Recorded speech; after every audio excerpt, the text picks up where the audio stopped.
Okay, today we're going to show you and explain to you the difference between the leg presses and which one's best for knee rehab.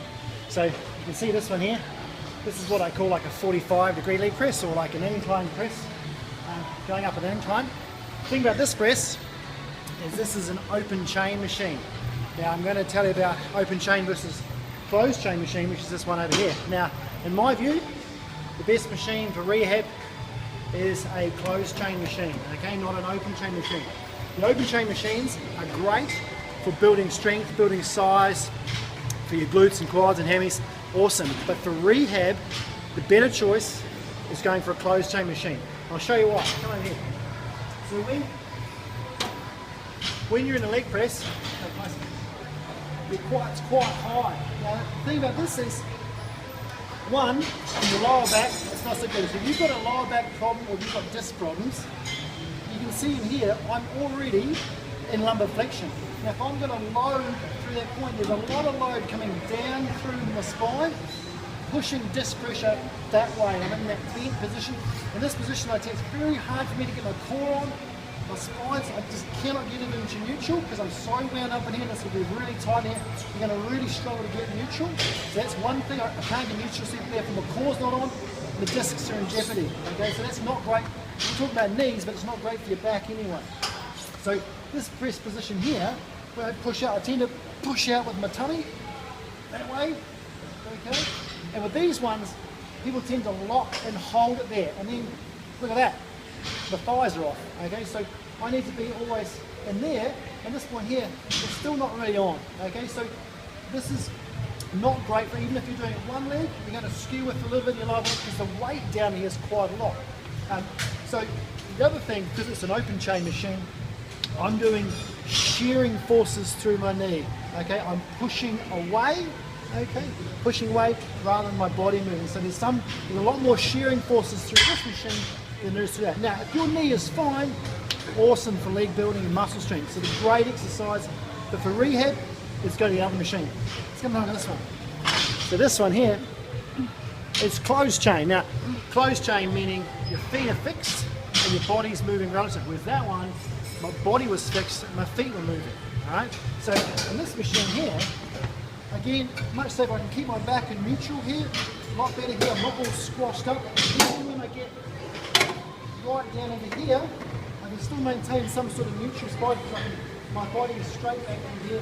There's no vertical load coming down on me. So with this one, what you can do is you're going to push horizontal. Now the tricks is making sure that your weight is through the heel.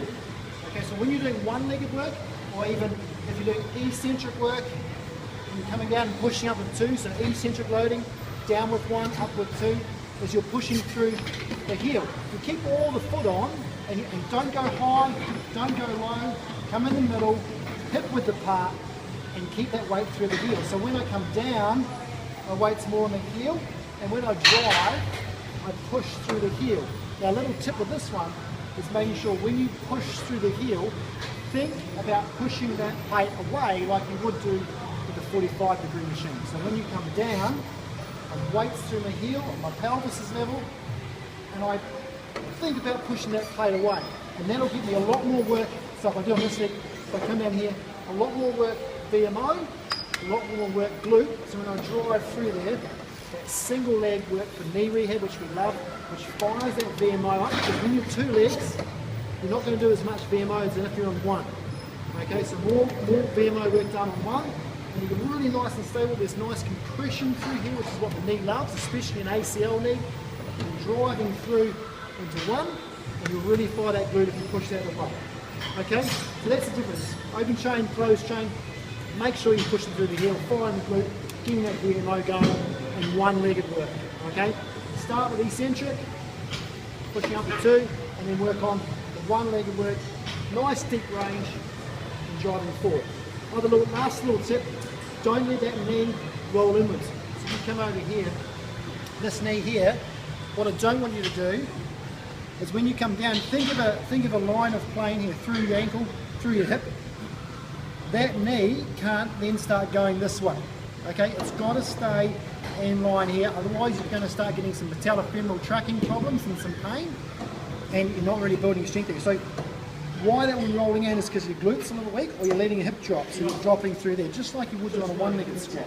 So keep that level into here, keep that in line, look at that knee, and drive through to the top. The other thing too is when you get to the top and you lock out, don't let your quads go. Don't let them go jelly, keep them on, keep them tight. So when you go from lock position to unlock, you've got muscle control. A lot of people get injured because they're going from a lock position, they're using the back of the knee to lock it, and then they go bang, DMO on. So you want to make sure it's on, so when you release, the control is there from that little bit of movement from 0 to 30 degrees. You want this switching on so you're nicely supported through there. Okay, that's it.